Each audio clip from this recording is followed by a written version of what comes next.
안녕하세요. 수급차트 분석가입니다. 오늘은 1월 28일 장 마감 후입니다. 제가 시황 분석 영상을 7개월 만에 올리게 되었습니다. 7개월 전 코스피는 2100대였고 누구도 시장의 상승을 쉽게 얘기하지 못할 때였습니다.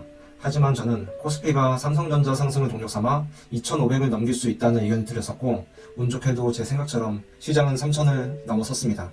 저는 시장의 하락 얘기를 좋아하지 않습니다. 왜냐하면 대부분의 주식을 보유한 상황에서 하락에 대해 말하는 것을 불편해하기 때문입니다.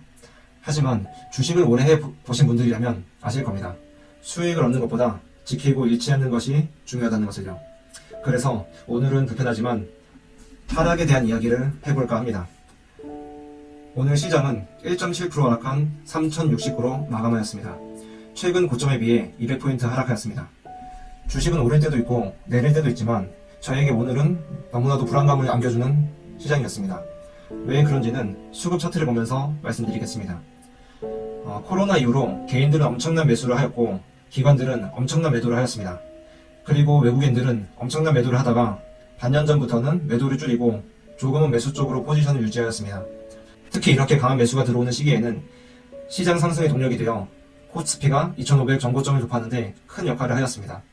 외국인의 매수에 탄력을 받아 과거에는 상상할 수 없던 개인들의 매수에도 시장은 상승하며 3000을 넘길 수 있었습니다. 하지만 그 후로 외국인들이 매수는 매도로 바뀌고 횡보를 하였습니다. 근데 이번 주에 외국인들이 4조를 넘게 매도하였습니다. 그러면서 지난 90거래 이전과 60거래 이전에 만들었던 바닥을 깨게 되었습니다. 차트 분석을 조금이라도 아시는 분이라면 지지점을 깨면 하락 추세가 중장기적으로 지속되는 경우를 보셨을 겁니다. 지난번 코로나로 외국인 물량이 나오던 모습을 보면 아실 수 있을 겁니다. 저는 그때처럼 외국인들의 매도 물량이 재차 길게 그리고 강하게 나오지 않을까 상당히 걱정이 됩니다. 그나마 다행스러운 면이라면 삼성전자의 외국인 물량이 아직 바닥을 뚫지 않았다는 점입니다. 하지만 한 가지 불안 요인이 더 있습니다. 그것은 환율입니다. 현재 환율을 본다면 하락보다는 상승이 나올 가능성이 높고 환율의 상승과 주가와는 반비례했다는 것은 주식을 공부하시는 분들이라면 아실 겁니다. 그리고 주가 하락은 외국인들의 매도에 의한 경우가 대부분이었습니다. 그것에 보태어 3월에 공매도가 재개된다면 작년처럼 개인의 매수로 주가가 상승하는 것이 쉽지 않을 것이라고 생각합니다. 또한 작년과는 다르게 지금은 많은 주식들이 가격이 올라서 개인들이 편하게 그리고 강하게 매수하기가 쉽지 않을 것이라고 생각합니다.